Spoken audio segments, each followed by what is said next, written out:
Welcome to a bonus segment of The Architect of Self. This one's a little different. Today's episode was requested by one of you. One of the listeners who reached out and asked for a deeper dive into fear. And that matters to me. I don't just sit here and talk into the void. I want this to land where you need it most. Now understand, these bonus episodes aren't full-length format. They're shorter, tighter, focused on one battle at a time. Think of them as sharp strikes, not drawn-out campaigns. Straight to the point, raw, and direct. And let me say this up front. If you've got a topic you want me to tackle, a battle you want me to break down, let me know. I take suggestions. I do bonus pieces like this because your voice matters to me. The easiest way? DM me on Instagram at Carl H. Gregory. Tell me what's on your mind. Tell me what you're wrestling with. I read those messages and I bring them here because this podcast is for you. Today we're going to go straight to fear because fear is the shadow that follows all of us. It's the enemy that doesn't always announce itself, but is always in the room. And if you don't face fear, it will run your life. Quick disclaimer before we go further. This isn't therapy, and I'm not your therapy buddy. If you're struggling with fear that feels overwhelming, paralyzing, or tied to trauma, reach out to someone or call 988. This space is raw, practical, and direct. It's built for reflection and strength building. It's not diagnosis or treatment. Let's get into it. Fear isn't the enemy just because it exists. Fear is built into us. It's survival. It's biology. It's your body's alarm system saying, pay attention, something's at stake here. That part of fear is not the problem. In fact, it's the reason you're still alive. Fear kept your ancestors from walking too close to cliffs, from staring down predators, from ignoring the sound in the dark. Fear was designed to protect you. But here's where it goes sideways. When fear stops being a signal and starts being the narrator of your life.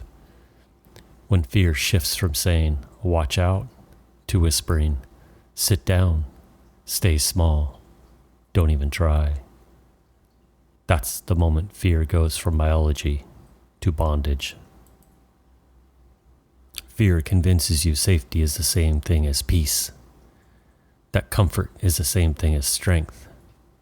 That silence is the same thing as survival. And once it has you believing that, it doesn't need to roar anymore. It just needs to whisper. And here's the real kicker. Fear is patient. It doesn't rush. It doesn't need to knock you over all at once. It just shrinks you slowly. One decision avoided. One conversation swallowed. One opportunity left on the table. Think about it. How many times have you called it being practical when it was really fear? How many times have you said, now's not the right time, when deep down, you knew you were just afraid? Fear doesn't stop you with chains. It stops you with stories. Stories that sound reasonable, protective. So much so that you don't notice they're cutting your life in half. And here's the truth that hurts. Fear grows stronger the longer you bow to it. Every time you give it space, every time you choose not to move, every time you let it call the shots, you're training it.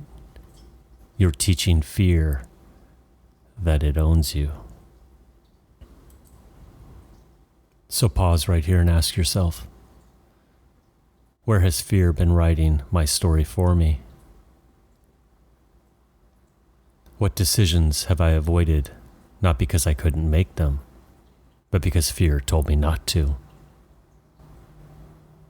What would I have already built, already spoken, already done, if fear hadn't whispered me into silence?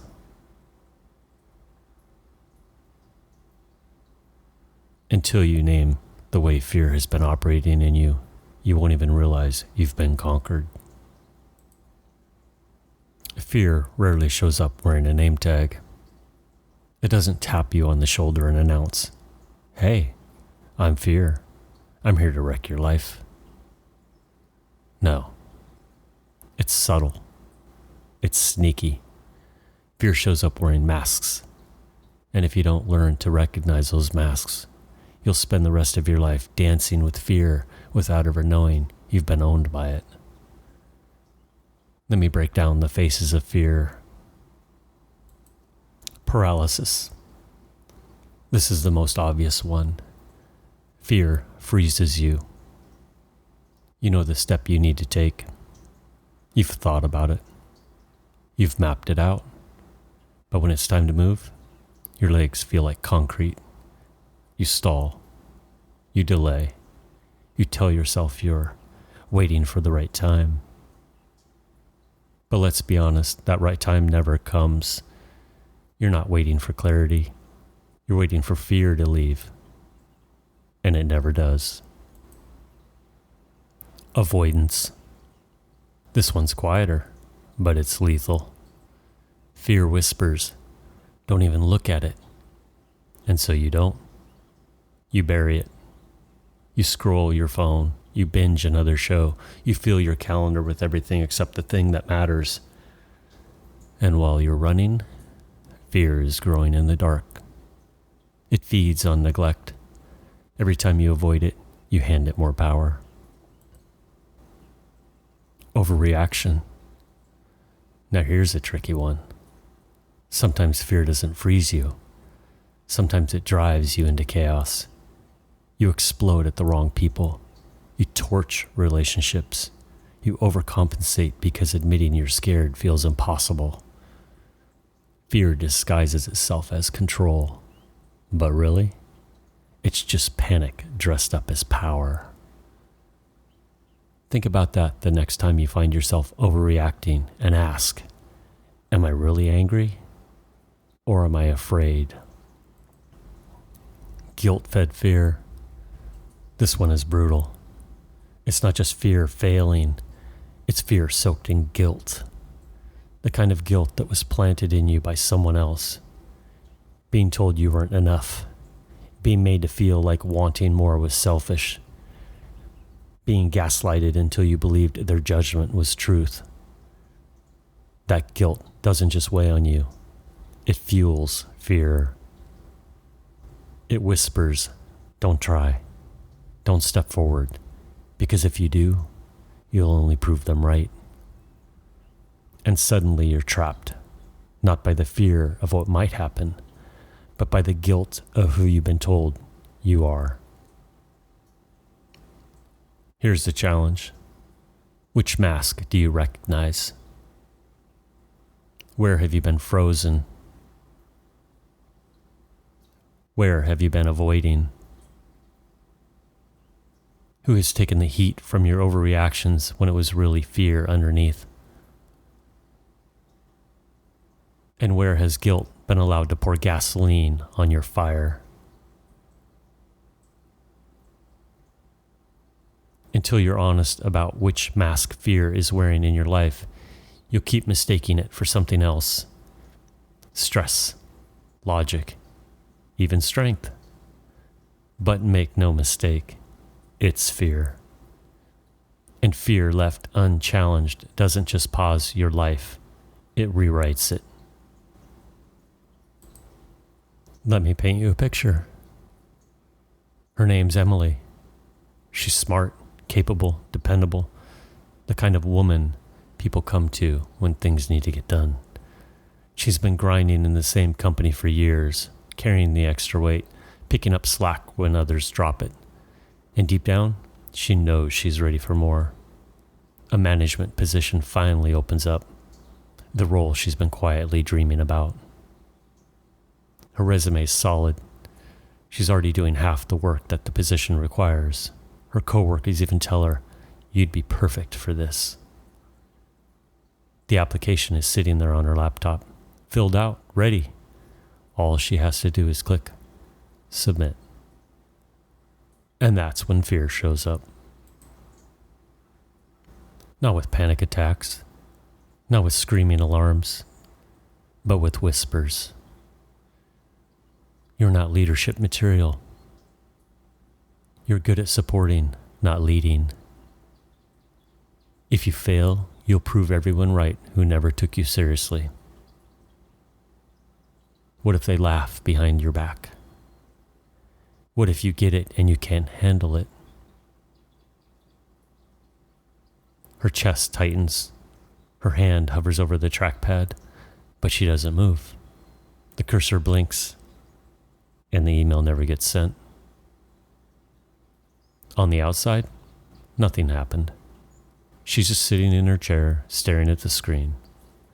But inside, a battle was lost. Fear won. And that's how it works. Fear doesn't always knock you out with one massive blow. Sometimes it just convinces you to stay still, to play small, to settle for safe. Now, maybe for Emily, it was a job application. But what about you? What truth have you kept inside instead of saying it out loud? What boundary have you refused to set because fear whispers they'll leave you for it? What dream have you kept locked up inside because fear tells you? Who are you to want that? Fear isn't just about survival anymore. It's about control, and it doesn't need to chain you. It just needs to convince you to keep choosing not yet. So let me ask you, what's your cursor blinking moment? Because if you don't name it, fear will keep winning battles you never admit you're in. So what do you do when fear shows up? You don't beat fear by pretending it isn't there. You don't outmuscle it by shoving it into a corner. You don't wait for it to disappear, because it won't. Fear doesn't evaporate. It lingers. It waits. The way you beat fear is by stripping it of its authority. Here's how. Step 1, call it out. Fear thrives in silence. It grows stronger in the dark. As long as it's unspoken, it controls you. The moment you say it out loud, I'm afraid of failing.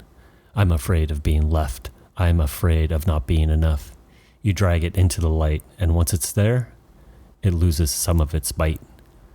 It's no longer a ghost. It's a thing, and things can be faced. Step 2, separate the signal from the story. Fear starts as a signal. That's natural. But left unchecked, it mutates into a story. The signal? This matters. The story? You can't handle this, so don't try. You've got to separate the two. Ask yourself, what's the actual signal here? What's true in this moment? And what's the story fear is trying to attach to it? That split-second distinction is the difference between clarity and collapse. Step 3, shrink the step. Fear wants to overwhelm you with the size of the mountain. It says, you'll never make it all the way, so don't even start. So shrink it. Break the mountain down to a brick. Don't think about the entire promotion. Just send the application. Don't think about the whole conversation. Just say the first sentence. Don't think about your whole future. Just take one step that's in front of you. Fear hates momentum. Even one small act is a crack in its grip. Step 4, anchor in the present. Fear loves the future. It lives in the what ifs. What if you fail? What if they laugh? What if you lose everything? The present moment? Fear has no teeth here. Right now, you're breathing. Right now, your feet are on the floor. Right now, you're listening. anchor to that. 10 breaths. Inhale, exhale, come back to the present. And in the present, you'll remember you're still here and you still have a choice. Step 5, reclaim authority. At the end of the day, fear is just a voice. A loud one, sure. A convincing one, yes. But still just a voice. And voices don't get to run your life unless you hand them the keys. This is where you speak your truth. Out loud. One line. I hear you, but you don't get to drive. I am building my fortress today. Fear does not own me. It doesn't have to be poetry. It has to be conviction. Because when you declare it, you remind yourself who's actually in control. That's the fortress response. Not complicated, not flashy, just practical weapons. Call it out. Separate signal from story. Shrink the step. Anchor in the present. Reclaim authority. Fear won't stop whispering, but when you do this, its whispers won't decide your life. I don't want this episode to just be talk you listen to and then forget. I want you to walk away with something you can use next time fear shows up. So here's a drill. I call it the 3-minute fear check. It takes 3 minutes. That's it. Do it the next time you feel fear tightening your chest, whispering in your ear, or freezing you in place. Step 1, name it. Out loud, yes, out loud, say the fear. I'm afraid they'll leave me. I'm afraid I'll fail and embarrass myself. I'm afraid I'm not enough. Don't dress it up. Don't water it down. Call it what it is. Naming it drags it out of the shadows. Step 2, challenge it. Ask one question. Is this fear fact or is it a story? Write it down if you can. Fact, I have an interview tomorrow. Story, if I screw up, my whole career is over and everyone will laugh at me. See the difference? One is data. The other is doom. Fear thrives in the doom story. You cut it down by separating it. Step 3, act small. Take one tiny action right then, right there, that fear doesn't want you to take. Send the email. Write the first sentence. Make the phone call. Stand up and walk into the room. Don't try to slay the whole dragon. Just swing once. Even the smallest swing reminds fear it's not in control. That's it. 3 minutes, 3 steps. Name it, challenge it, act small. Do that once, you'll feel a shift. Do it 3 times in a week, and you'll start to see fear for what it really is. Not a wall, but a whisper. Now here's your reflection. Grab a notebook or just sit in the quiet for a moment and ask yourself, what fear has been running too much of my story lately? What story has that fear been feeding me? And what's one small act I can take today to lay a brick against it? Don't just think it, write it, speak it, declare it. Because every time you do, you're training your mind to stop bowing to fear and start standing in your fortress. Fear isn't going anywhere. It's stitched into us, but that doesn't mean it has to run your life. You don't conquer fear by erasing it. You conquer fear by refusing to let it sit in the driver's seat, by calling it out, by shrinking it, by taking the next small step anyway. That's what the 3-minute fear check is about. Not waiting until you're fearless. Not pretending you're invincible. Just 3 minutes to name it, challenge it, and take one act against it. One brick in the fortress, laid right in the middle of fear. So here's my challenge to you. Try it this week. Not someday. Not when you feel ready. This week, 3 times 3 minutes each. And when you do, you'll see fear for what it really is. Not a wall, just a whisper. And to the listener who asked for this episode, you know who you are. This was for you. You are stronger than your fear. You are not defined by what you've been made to believe about yourself. You can reshape your identity. One choice, one step, one brick at a time. Thank you for having the courage to ask me to do this. Because when you did, you were not letting fear guide you. You were stronger than it at that moment. And that tells me you're even stronger than you think you are. To the rest of you listening, remember, these bonus episodes are short, sharp strikes. Quick weapons you can grab and use right away. The full-length episodes, that's where we go deep. Brick by brick, weapon by weapon, building the fortress of the unconquered mind. The bonuses are the sparks. The main episodes are the fire. So stay with me. Stay in the fight. And if this landed with you, share it with someone else who's fighting fear in silence. And one last thing. If there's a battle you want me to take on, send me a DM on Instagram at Carl H. Gregory. I read them, I respond, and I bring them here because this podcast isn't mine. It's ours. Stay raw, stay steady, and stay unconquered.